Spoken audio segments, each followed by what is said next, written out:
Before we start, we need to know that these are not normal times. The COVID-19 is here with us, and we need to observe the rules, the protocols on COVID-19. Ensure that you wear your face mask when you're going out. Wash your hands at least for 20 seconds with running water. And make sure you also do everything that has been done. If you don't have a reason to go out, just stay at home. My name is Yakubu Tadi, and we have a guest here. He's a man of many parts, and he is in the health sector. He will be telling us a lot of things about himself. But first of all, we always ask our guests to introduce themselves and tell us, can you tell our viewer who you are? Well, thank you very much. My name is Professor Innocent Ujah. I'm a professor of obstetrics and gynecology with the University of Jos, and lately Vice Chancellor of the Federal University of Health Sciences of Benue State. I have been in practice for close to 44 years. I've practiced medicine, obstetrics and gynecology in the University of Jos and taught in the medical faculty since 1988. And while here, I've been the head of the Department of Obstetrics and Gynecology for close to 6 years. I've been a member of council of the University of Jos. And I've also taken some time off to do what we call development service, where I served as a health specialist with UNICEF between 2002 to 2004. One first in Enugu office, and then the national office. And it's historic to state that we were the first that occupied the United Nations House in Abuja, that was bombed in 2012, I think, 2012. I also have been the Dean of Faculty of Medicine of the University of Jos. And again, I took some time off by the special grace of God and the appointment of Mr. President then, President Goodluck Jonathan, who was the immediate past president of the Federal Republic of Nigeria, where I was appointed Director General of the Nigerian Institute of Medical Research, Lagos, the foremost health research institute in Nigeria. After 6 years, I came back to the University of Jos to practice medicine and also to teach obstetrics and gynecology in the Department of Obstetrics and Gynecology. And then, as fate will have it, I was then appointed Vice Chancellor of the Federal University, pioneer Vice Chancellor, as a matter of fact, of the Federal University of Health Sciences, to put the first federal health sciences in the country. And as if that was not good enough, shortly after that, just 3 weeks after that, I was then elected as the president of Nigerian Medical Association, the largest medical association in the whole of Africa. Congratulations, sir. Thank you very much. Double honors and multiple responsibilities. That's correct. Yes, I went through your CV and I saw you love soccer. Yes, I do. Did you play soccer or you just Well, I played soccer at primary school level. What position was that? Well, I was an attacker. Okay. And I was on the right side. So, but as occasion called and demanding academic work, I had to abandon it. But that did not, stop my interest. In fact, even yesterday I watched Wolf and Wolverhampton and Crystal Palace. Okay. Wolverhampton defeated Crystal Palace by 2-0. So, which team do you support? I support Nigeria and Nigerians. I don't have anything. Yes, once Nigeria is playing, Yes. I would support. I mean, like Victor Osimhen. Yes. I try to watch him. The French league. Yes, I watch Leicester because of Ndidi. Okay. We're afraid Ndidi And Henacho. and Henacho. So anywhere Nigeria is playing, and when the Super Eagles are playing, I like to watch them because that's a sense of patriotism. Do you get emotional when you watch football? No, unfortunately. Even when Nigeria has been defeated, you know, this molded my response. What molded my response was in 1989, where was what we call the Battle of Daman. Okay. You know, where Nigeria was 3 goals down. Daman miracle. Yes, the miracle of Daman. When Nigeria was 3 goals down, and within a very short period, people were leaving. They were no longer watching. I kept to it until Nigeria equalized and defeated. And that was not even all. In 1996, during Atlanta Olympic, the semi-final, when Nigeria was playing Brazil, it was 3-1 actually, when Brazil thought they had won the game, and then they removed Ronaldo. And Ronaldo then left, and Kanu Nwankwo. Nigeria quickly equalized within a very short time, and then the golden goal came through Kanu Nwankwo. And so you can see. We can go on and on and on and yes, on. yes. From what you're saying, you seem to have a tenacity for what you believe in. Watching even when people are long. Has it played a part in your life? Yes, I never give up. That is something, perseverance. You need to persevere to succeed. Okay, tell us back to the early beginnings. When were you born and where were you born? Well, I was born about 65 years ago in a small village called Aidogodo, Opoga in Benue State, so Opoku local government in Benue State. And I had my early education in Aidogodo up to standard 3 at the time. What's the name of the school? Lady of Lords. Okay. So it's Catholic. So yes, Catholic was predominant in our place, and it's still predominant in our place. When up to standard 3, that's class 4, then my uncle, who is late now, Mr. Otoboaba, came. He was living in Otukpo. He came to take me to Otukpo to continue my education, and then I started class 5 and finished class 5. I mean class 7. At that time we had class 7.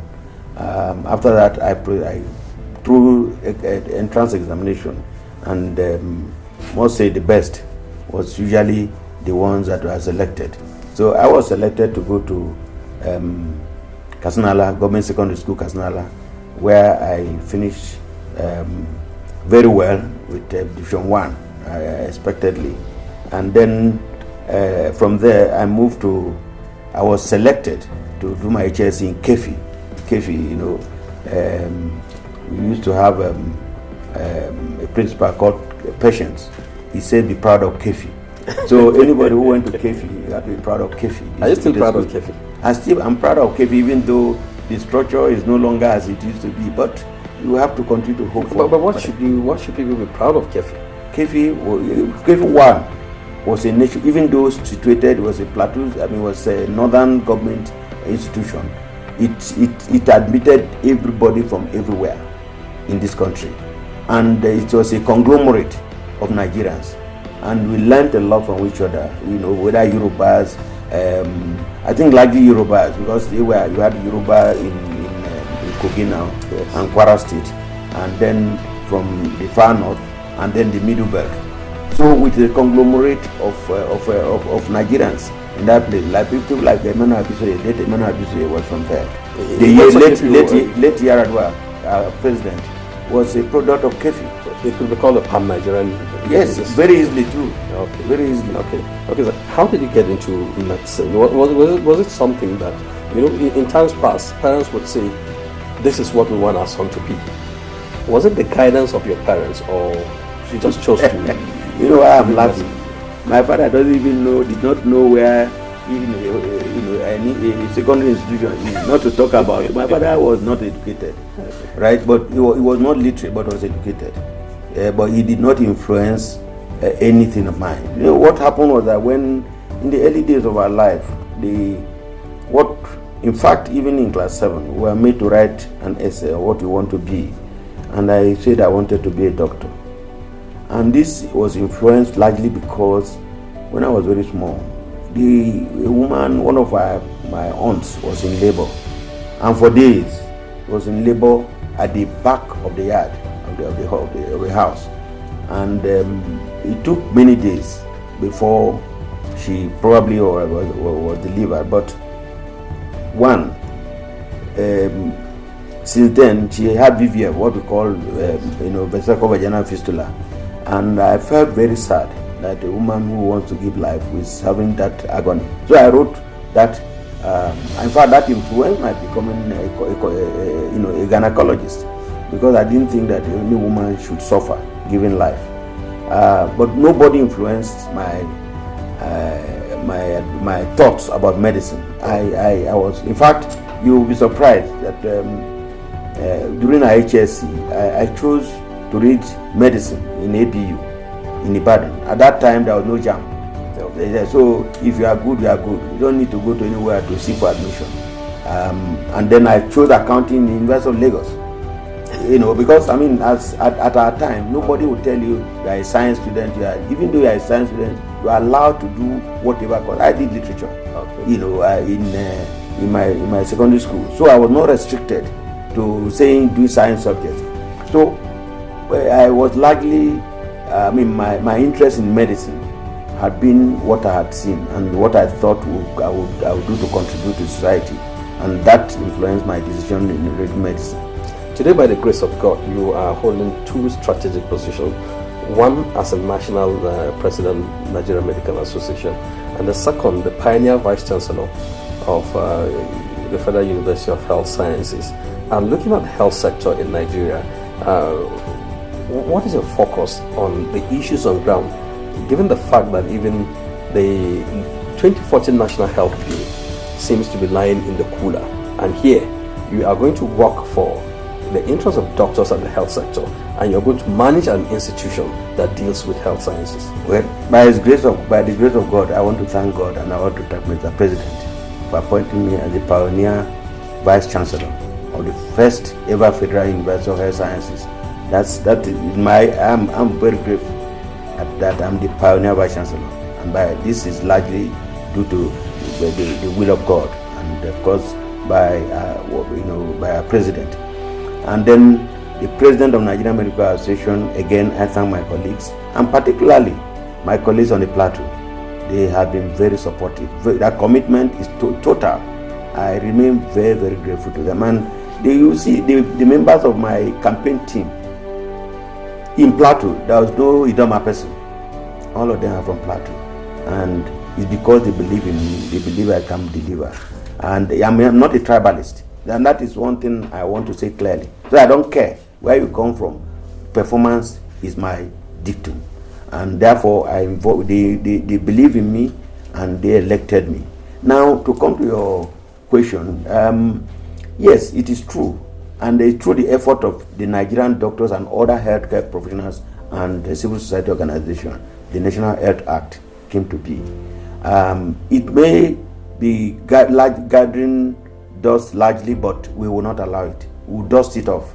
One, through our efforts, advocacy, constructive engagement, the issue of the basic healthcare provision fund for primary healthcare facilities, the implementation has started, even though it's wobbling because it's not what we expect that should be happening. But we will strengthen that through advocacy to the government, through negotiation, through dialogue and consultations. And that is what I think I will bring to bear in ensuring that we uplift the quality of healthcare to our people. If we do that, I would have fulfilled my dream of becoming the president of Nigeria Medical Association. Okay. And let me just quickly say, in Nigeria, among doctors in Nigeria and the NMA, we have the president. There's no other president of the Nigeria Medical Association. The others are chairmen. So when you say the president, there's no long need to say national president. Thank you for that correction. But I'm wondering how you were able to navigate. Now you're a government appointee. You're also president of Nigeria Medical Association. That's correct. How would you navigate when issues in contention come to the fore? People will be looking at you. This is a government appointee. would you be able to raise your voice to the level that government would respond or would take action? Or would you be concerned about, oh, I'm VC, let me not also speak, and they begin to say the VC is an activist? Well, honestly, I need to correct an impression. The Nigerian Medical Association is a professional organization. It's a professional association. It's not a trade union. And that's why we are not members of the Nigerian Labour Congress. We are not. We're a professional organization and we behave professionally. Now, the issue in contention is the issue of what people think is conflict of interest. And I want to say that there's no conflict of interest. There is rather alignment of interest. Because with the presidency of NMA and the vice chancellorship, you see, the government will be able to advocate and they will listen to him more. If I knock at the door and they say the vice chancellor has come, you see, nobody will now, even when I come and introduce my as the president of NMA, it's not to say that the president of NMA is subservient to vice chancellorship, but the vice chancellorship is the instrument of government. So if I come in, I come with dog barrel, right? And I will bring to bear both, advocate for, and you will see that they will listen to me better. And that is what is going to happen in the next 2 years. That NMA and government will work together. I mean, the issue that can be resolved. And if I use the instrument of my connection, my contacts, you don't need to go on strike. I say so. If we are able to effectively advocate, which I will do, consult, negotiate, and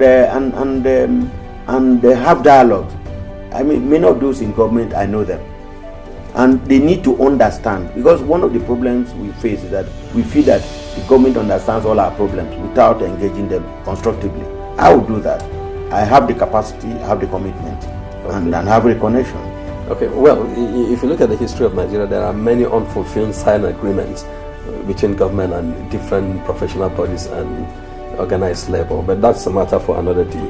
But from your background, also looked at, you've had cases you've had to deal with infectious diseases at different times, and also heading a research institute of the medical research institute. Yes. Looking at this and preparedness for emergencies, and how have we been able to tackle this? Yes, Ebola was one place that I know Nigeria got thumbs up from the rest of the world. That's correct. But there are other diseases. We're focusing the global pandemic on COVID-19. Lassa is huge, and it's much more here with us. Now, again, I'm happy that this is being raised at every level. The problem that we have in Nigeria is not listening to professionals. That is the problem we face. Everybody believes that it's a doctor.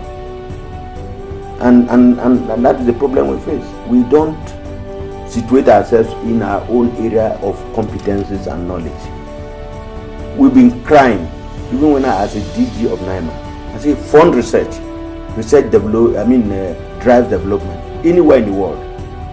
Whether it is health research, whether agricultural research, whether it's engineering, anything you do, you must be prepared to look at what you are doing. If you have a policy, how well is the policy being implemented? What else can you do better? And what new grounds can you break? You have to generate ideas. But in Nigeria, research is driven to the background. That is the truth. Now, when I went to NIMA, because of the preponderance of infectious diseases, I had to establish what we call emergency preparedness and response research team for my people that were working. We were in Gombe, we were in Bauchi, we were in Borno State before the Boko Haram came in. To help to contain cholera. Well, by the way, Nigeria should not have cholera anymore.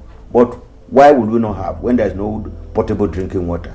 Those are basic necessities of life. I know on Plateau here say water is for life, and that is true. Water is for life. Water is life. Water is for life.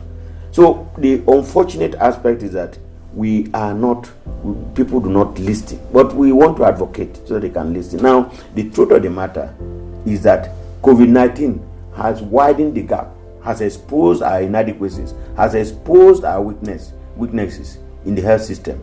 And I believe that anybody who now is prepared to ensure that Nigeria takes its rightful place in the healthcare delivery system should listen to the experts. Okay, let me go back to your specialty as a gynae specialist. Infant mortality in childbirth, this rate, given the current situation and marrying it to primary health care delivery system in Nigeria, are we close to closing the gap?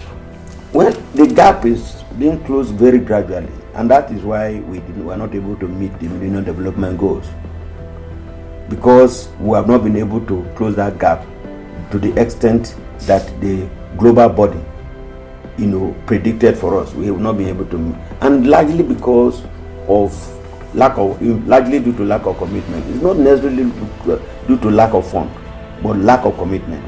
We don't sufficiently commit ourselves, and that's why I said this COVID-19 has exposed us, and we need to be prepared.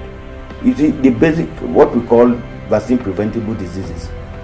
Any child that is born must have vaccination for these common vaccine preventable diseases. Is it measles? Is it upper respiratory infection? Is it hepatitis B? These are some of the things that we have to immunize our children. But then when it comes to Nigerians, either that the government is not ready or there's not sufficient fund, and then when you go to the community, they say you are bringing a contraceptive drug to control population. Population must be controlled because we must be able to look at what we can fund, we can cater for economically and socially. So what we need to do and we must do is to redirect our strategy, our attention, our focus to healthcare, because health is wealth. We let's not pretend and be giving lip service. Some governments say they are providing free maternity service. If you go to the maternity ward, there is nothing. No consumable, not even face mask. Unfortunately, face mask has been made universal now, so we can get face mask even in the labor ward. So you see, and also the primary care centers, like I said, the system itself has collapsed. So we need to resuscitate it. We are not even saying that it's in coma because it is now dead. Now we need to see how we can select, primary care facilities in each of the states and local governments. Each of the local governments to renovate, since the buildings are all over, they are littered all over the place, and it's not buildings that make a hospital. Okay, let's get back to the university where you are vice chancellor. Briefly, in what area can that university intervene and strengthen the health system in Nigeria? And secondly, are you starting on a temporary site, or you're waiting to have a permanent site before you start operations?